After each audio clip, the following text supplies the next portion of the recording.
Hello and welcome to today's episode.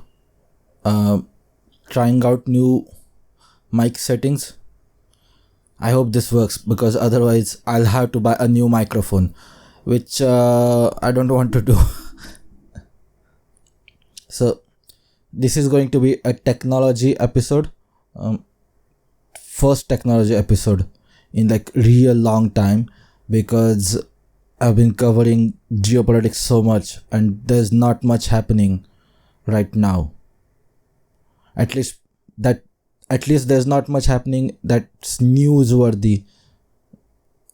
Things are slowed down a little bit. Russians are winning. Anyway, so let's start with the first topic. Reddit Blackout.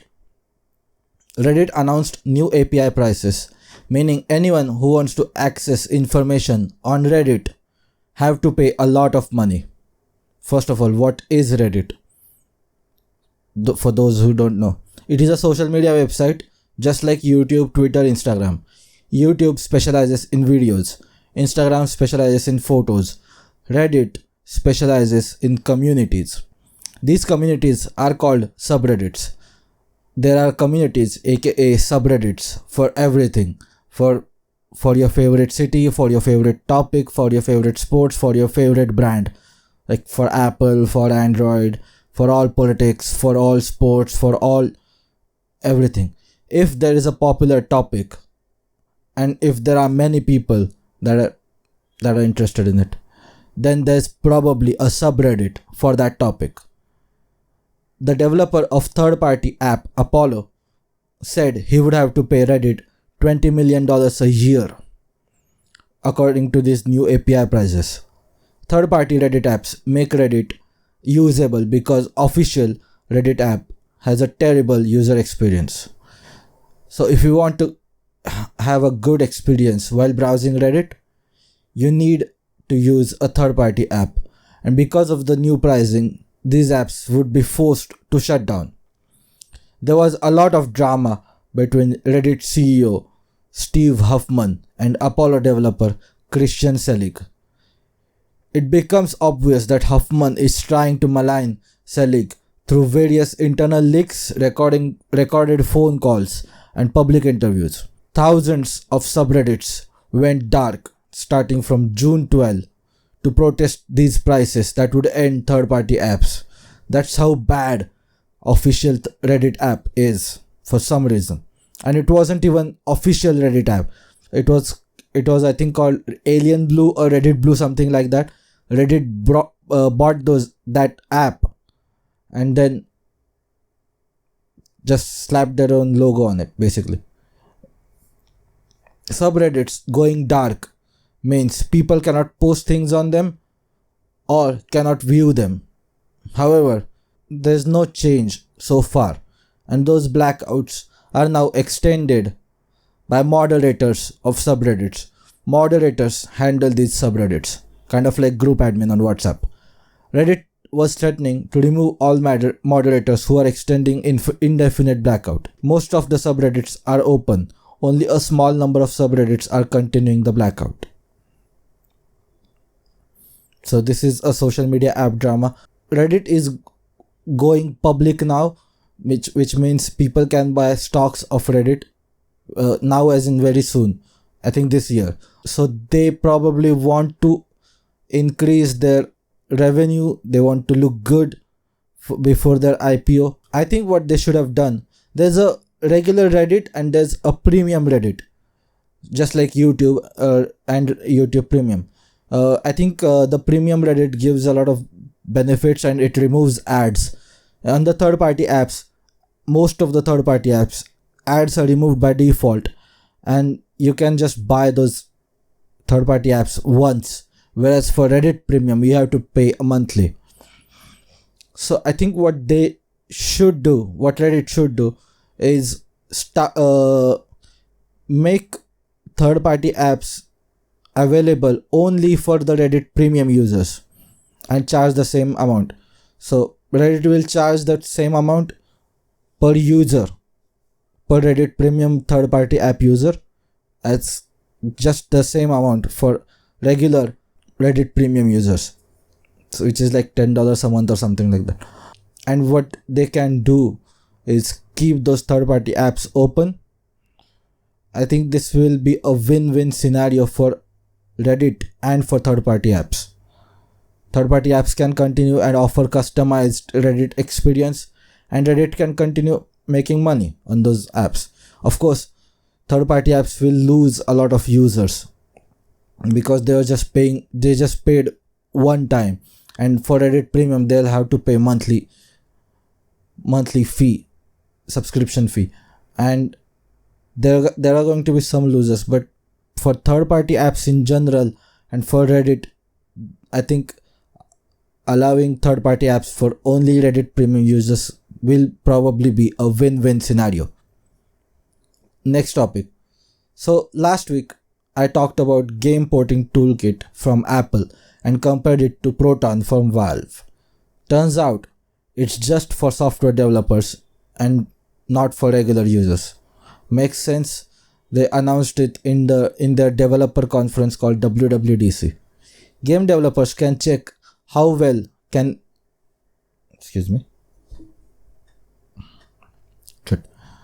Game developers can check how well their games can run and how much work needs to be done to port games from PlayStation and Xbox and Windows to macOS.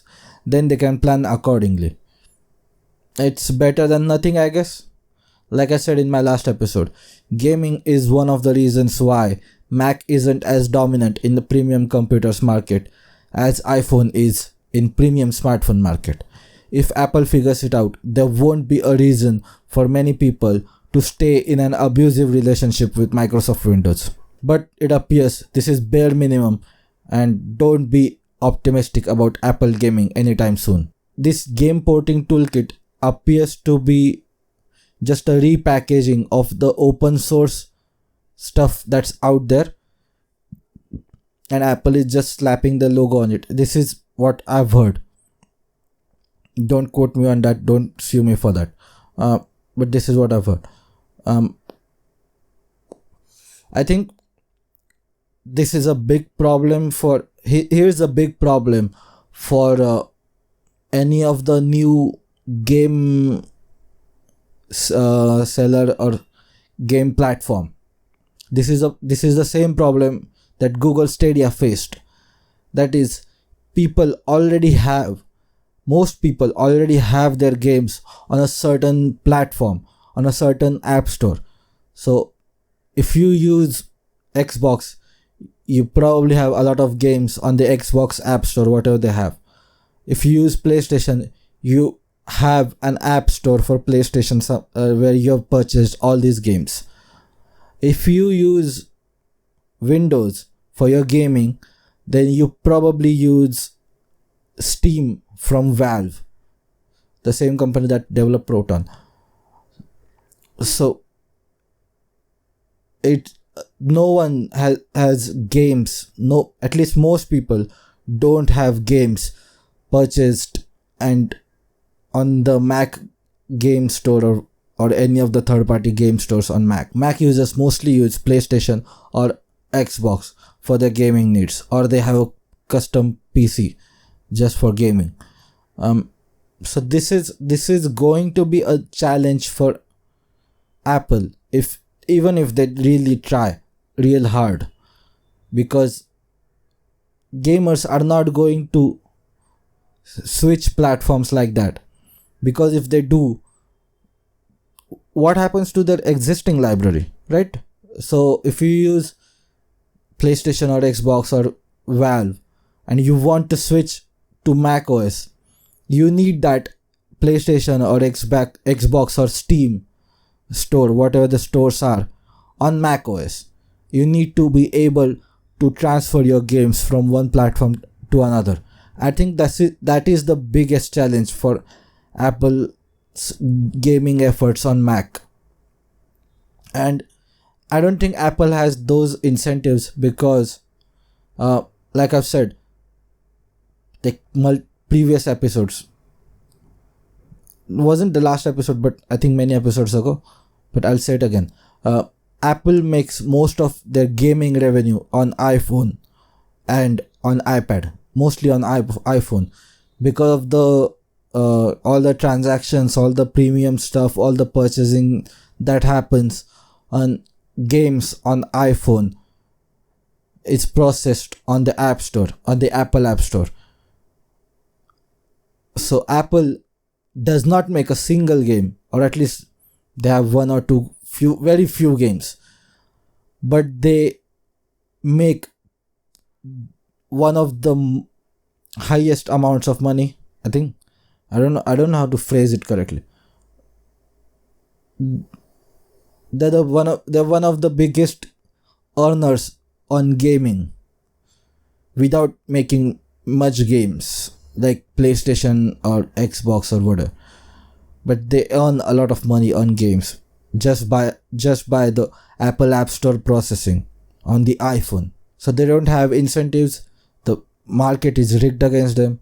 So chances of macOS gaming becoming just as good as PC gaming are really low, unless Valve comes up with some magical solution where people can play games on macOS, Windows games on macOS, just like Valve has done for Linux, where people can play Windows games on Linux via Steam Proton.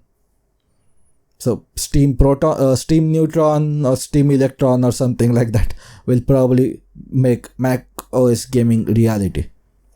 Next story. Amazon Alexa locks a person out of home over racist remarks. This is a Medium post from Brandon Jackson, the person who got locked out. On Wednesday, May 31st, 2023, I finally regained access to my Amazon account after an unexpected and unwarranted lockout that lasted nearly a week from Thursday, May 25. This wasn't just simple inconvenience though. I have a smartphone and my smart home and my primary means of interfacing with all the devices and automations is through Amazon Echo devices via Alexa. This incident left me with a house full of unresponsive devices and a silent Alexa and a lot of questions. Now, many people thought he couldn't access or open his home. He cleared it up as follows. I do want to note that since I host many of my own local services and many devices are local only, I only lost the ability to use Alexa.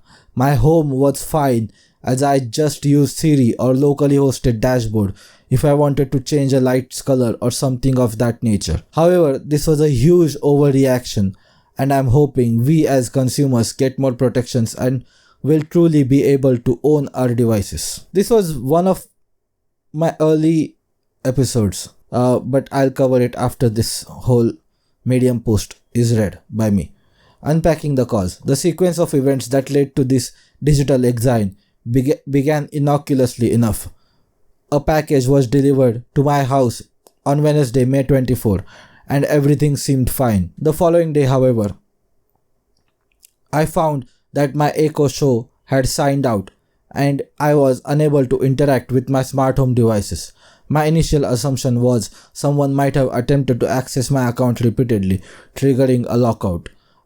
I use a fairly old email address for my Amazon account, and it's plausible that an old password might have been exposed in a past data breach. However, I currently use strong auto-generated passwords via Apple and employ two-factor authentication with an authenticator app, so unauthorized access seemed unlikely. I swiftly checked my other accounts, social media, streaming apps, etc. to ensure I hadn't been compromised.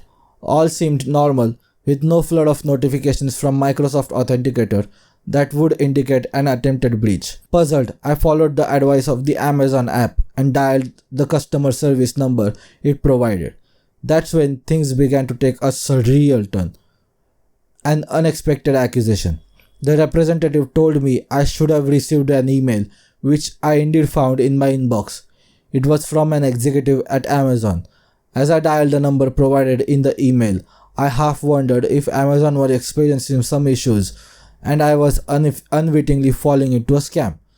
When I connected with the executive, they asked if I knew why my account had been locked. When I answered I was unsure, Their tones turned somewhat accusatory. I was told that the driver who had delivered my package reportedly received racist remarks from my Ring doorbell. It's actually an Eufy, but I'll let it slide. Addressing the problem. Here's where things got even more baffling. First, I have multiple cameras recording everything that happens on my property.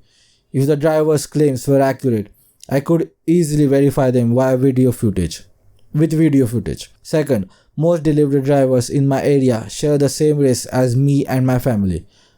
It seemed highly unlikely that we would make such remarks. Finally, when I asked what the time the alleged incident occurred, I realized it was practically impossible for anyone in my house to have made those comments, as nobody was home around that time, approximately 6:05 p.m. I reviewed the footage and confirmed that no such comments had been made.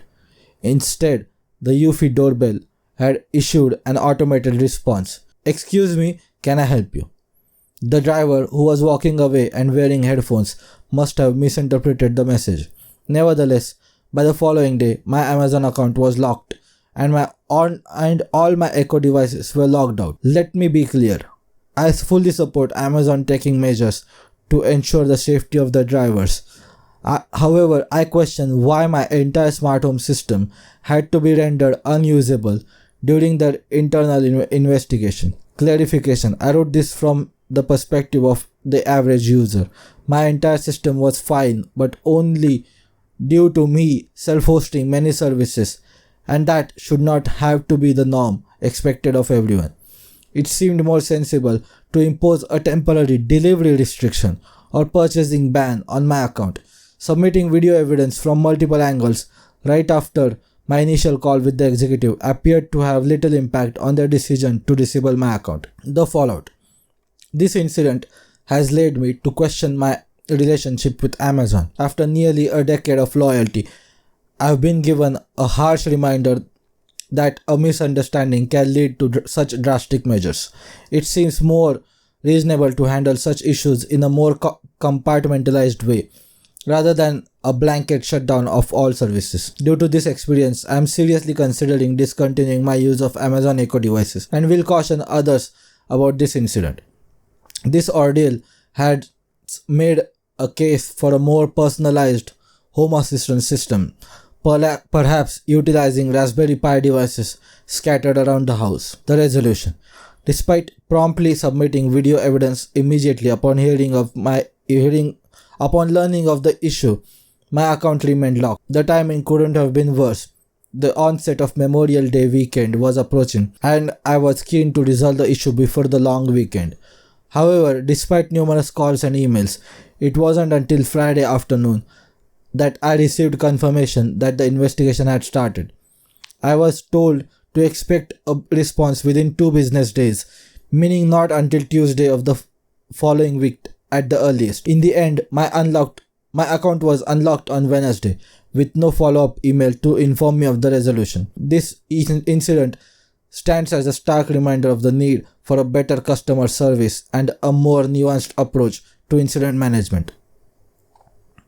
My assessment. Now, this is why I don't want a smart home beyond smart TV. This is my personal assessment. This is not Brandon Jackson's Medium article. This is my assessment now. This is why I don't want a smart home beyond a smart TV. With a smart home, I am less in control of my home. What if something by accident happens, or if I do something by accident and I get locked out of my own home?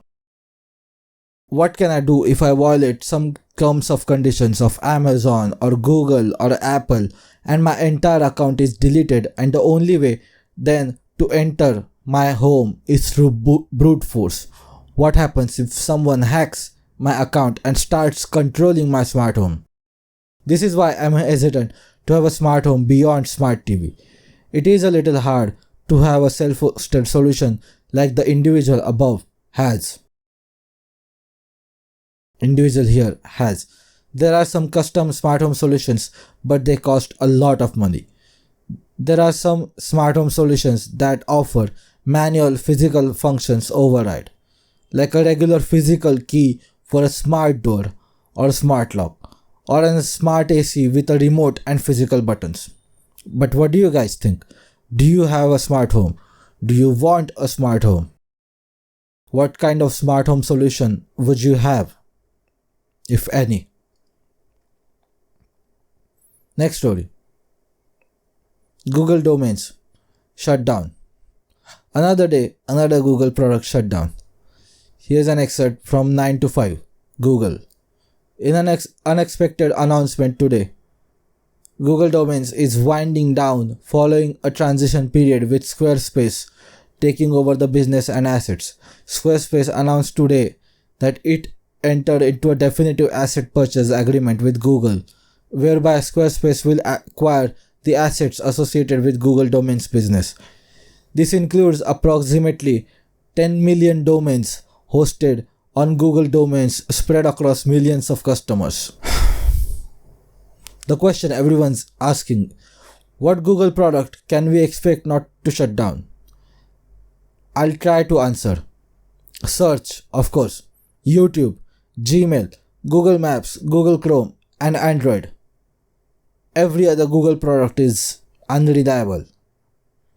Many are also questioning what happens to GCP, Google Cloud Platform. For many years now, which is Google's alternative to Amazon Web Services. Since cloud computing is a money printing business and GCP has been unprofitable for so many years, only making profit this year. Many people are also questioning Sundar Pichai's leadership, as under his leadership as a CEO, Google hasn't had a big hit like Gmail or Chrome, which Sundar Pichai was a leader on Chrome or Android. So what do you guys think? Which Google product will shut down next? I'm not saying GCP, Google Workspace and Google Chrome OS will shut down, but I'm worried that GCP, Google Workspace and Chrome OS are going to shut down. Next story. EU to mandate removable batteries in smartphones. 587 European parliamentarians voted to force all gadgets to have easily replaceable batteries. This means users can replace batteries of their smartphones by themselves, just like they used to on older mobile phones. Current smartphones require special tools, special training because batteries are glued to the phone. This law restricts manufacturers from selling phones that require special tools to open up. So users can shut down their phone, open the back of the phone, change the battery, close the back, just like that. The trend of glued-in batteries started, of course, with iPhone. iPhone users used to make fun of Android people for cheap plastic bags that would separate if phone falls down. So Android phone makers copied iPhone and started producing glued-in batteries. Phones with glued-in batteries as well. Another issue that comes up is water resistance or waterproofing. Most people don't know about Samsung Galaxy S5. That phone had removable batteries and IP67 water resistance. Most high-end smartphones now have IP68 water resistance. So the whole idea of losing water resistance or waterproofing with user removable batteries is false. This law is supposed to come into effect in the early 2027. So will smartphone makers make user removable batteries for the whole world or just for European Union? I hope it happens for the whole world. EU has been making so many good regulations recently. Mandating USB-C, mandating user removable battery and the Digital Markets Act. The only regulation I'm worried about is the Digital Services Act. I think it will harm fundamental rights of freedom of speech. If you are pro-consumer and not corporate brainwashed cultist, you should look into all these regulations a lot more. Supporting mandating of USB-C and user removable batteries and Digital Markets Act will benefit all users. Digital Services Act is the one everyone should watch out. I forgot to include another topic. It was about Twitch drama. Twitch is a live streaming video platform which is owned by Amazon. Twitch has been the leader in the live streaming video platforms, and YouTube has been catching up slowly and steadily. Twitch has many faults. All the criticisms of YouTube, like stricter content guidelines and all the other things, are a lot worse on Twitch. Just a lot worse on Twitch. So recently they came up with stupid rules, like the sponsored ads section should occupy like 3% of the screen space, which is just too small. And they made a lot of changes. They wanted to push a lot of changes, which pissed off a lot of Twitch content creators. Of course, with all the backlash, Twitch had to reverse that decision, reverse those policies. But Twitch has been slowly moving into the anti-content creator direction. It's really sad, I think, because YouTube is already kind of a monopoly. The only two platforms that could have challenged YouTube properly were Twitch and IGTV, which is from Instagram. Look, the progress Amazon and Facebook has made, which is Facebook is now called Meta. Amazon and Meta have made with having their software installed on billions and billions of devices. Even though they don't own an operating system platform that is used by billions of users like Google, Microsoft and Apple has. And I think these companies, Amazon and Meta, had the size, the scale and the money to compete with YouTube, with Twitch and IGTV. But they have made so many bad decisions when it comes to the design of website or user content policies that everyone just flocks to the YouTube eventually. Now TikTok has come out as a challenger to YouTube, but TikTok is not a one-to-one competitor to YouTube from a user functionality perspective. TikTok is a YouTube competitor from grabbing user attention, social media perspective. Because TikTok is a shorts video platform, YouTube has all the platform. YouTube is a general video platform. So TikTok has come close, but TikTok is not a real competitor to YouTube. Let's just be honest there. And it's just sad that Twitch has made so many blunders that people just move to YouTube or some other platform. For example, one of the big creators on Twitch is a guy named XQC. That's not his real name, but that's his Twitch name. I think he recently signed $100 million non-exclusive deal with a Twitch competitor called Kick. I think Twitch creators are frustrated. They're tired of Twitch bullying its content creators. Let me tell you something about Twitch, which is owned by Amazon, by the way.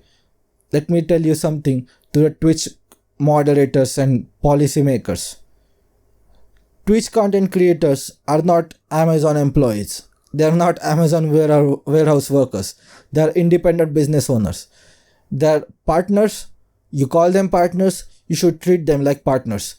You're treating them horribly, just like you treat Amazon warehouse employees. And that will be the downfall of Twitch. Their content moderation policies. Instead of adding features and making Twitch content moderation policies more relaxed like YouTube, or even more relaxed than YouTube, that should have been the target of Twitch, but they're not doing that. So it's just a worse a limited functionality version of YouTube. Of course, Twitch is slowly dying because of this. YouTube needs serious competition. I think there's another platform emerging. It's called Rumble. And I think they are hiring a lot of creators that are considered controversial on YouTube. And they will probably make a decent competitor soon. They have a competitor to YouTube, but I think Rumble will probably become a decent competitor to YouTube in coming years, as it increases its scale, its size, and the number of creators and users of Rumble. I think Rumble has backing of Peter Thiel, who is one of the PayPal mafia. YouTube started out as a creation of the PayPal mafia, some of the PayPal mafia.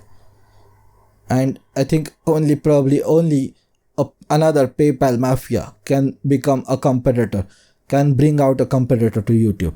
Twitter is slowly trying that with their video platform. They need to add a lot more features for that. I think they will. I think Twitter can also become a competitor to YouTube. So that's Twitch dying. Coming to the last topic. Ted Kaczynski is dead. Ted Kaczynski is dead. Who is Ted Kaczynski? He's known as the Unabomber. Many people suspect he was a test subject for mind control experiments by CIA in a project called MK Ultra. Between 1978 and 1995, Kaczynski was responsible for bombing campaigns against people he believed to be advancing modern technology and destruction of nature. So why am I talking about this on a tech special episode?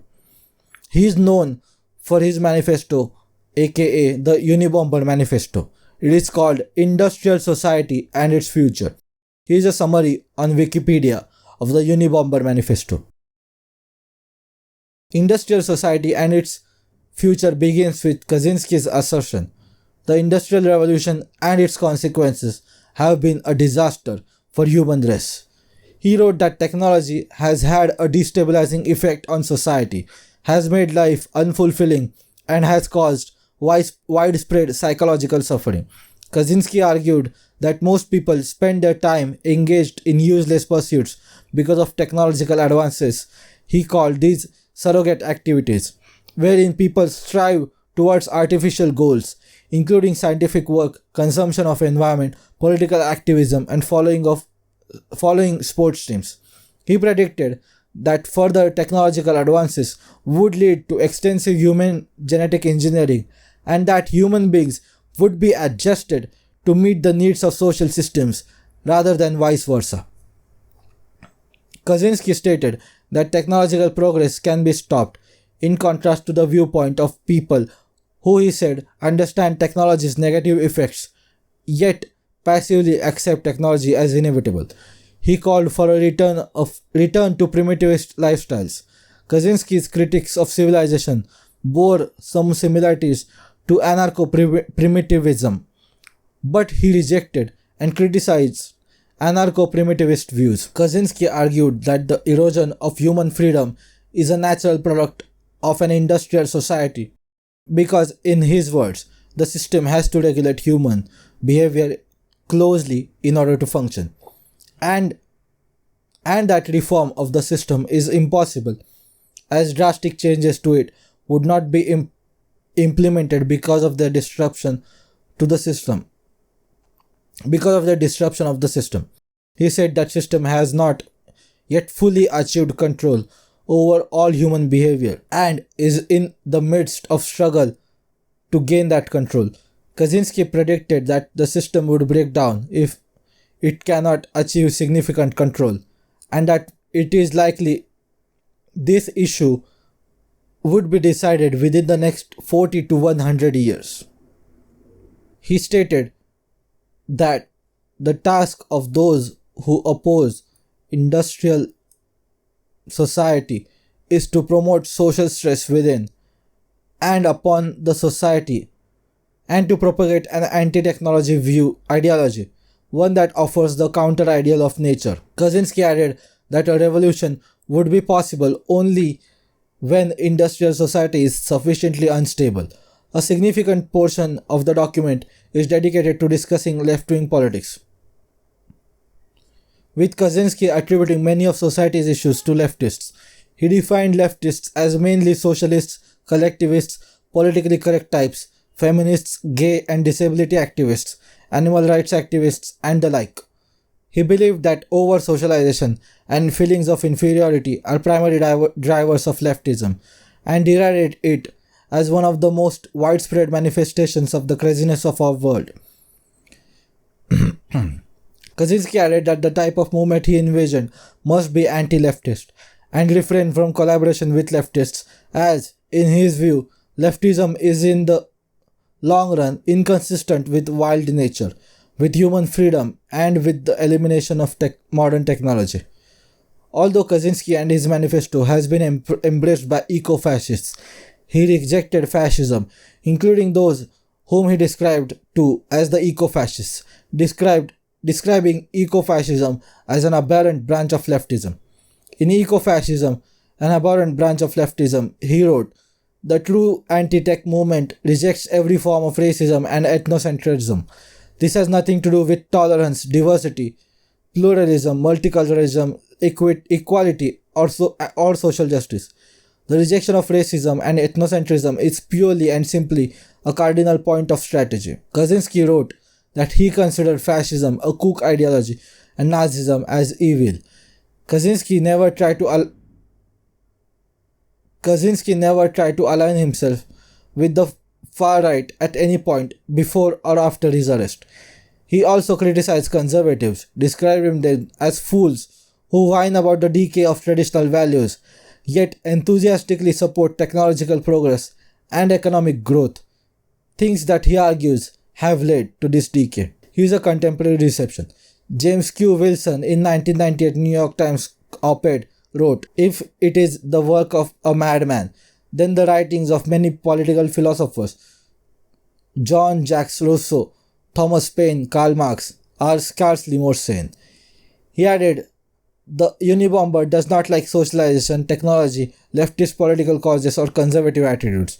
Apart from his call for an unspecified revolution, his paper resembles something that a very good graduate student might have written." Alston Chase, a fellow alumnus at Harvard University, wrote in 2002 for The Atlantic that it is true that many believe Kaczynski was insane because they needed to believe it. But the truly disturbing aspect of Kaczynski and his ideas is not that they are so foreign, but they are so familiar. He argued, "We need to see Kaczynski as exceptional, madman, or genius, because the alternative is so much more frightening." So everything he's talked about has come true and continues to manifest into reality. His manifesto needs to be read more by ordinary people to understand tech dystopia humanity is slowly descending into. So he's criticized communism or leftism, it's criticized leftists, socialists, collectivists, politically correct types, feminists, gay and disability activists, animal rights activists, and the like. He's also criticized fascism and Nazism. He's also against pluralism, tolerance, diversity, multiculturalism, equality, or social justice. He's also rejected racism and ethnocentrism.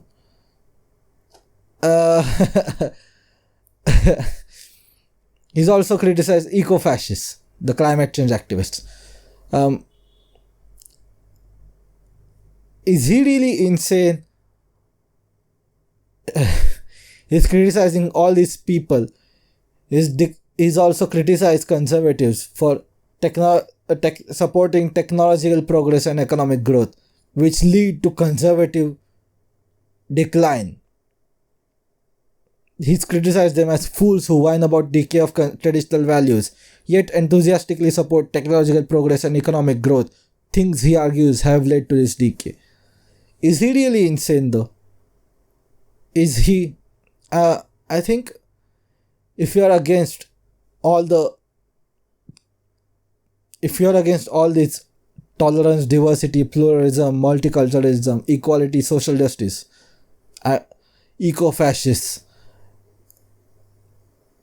socialists, communists, politically correct types, and if you're against Nazism and fascism, and you have come up to this conclusion, which many people agree, I think the contemporary reaction is accurate.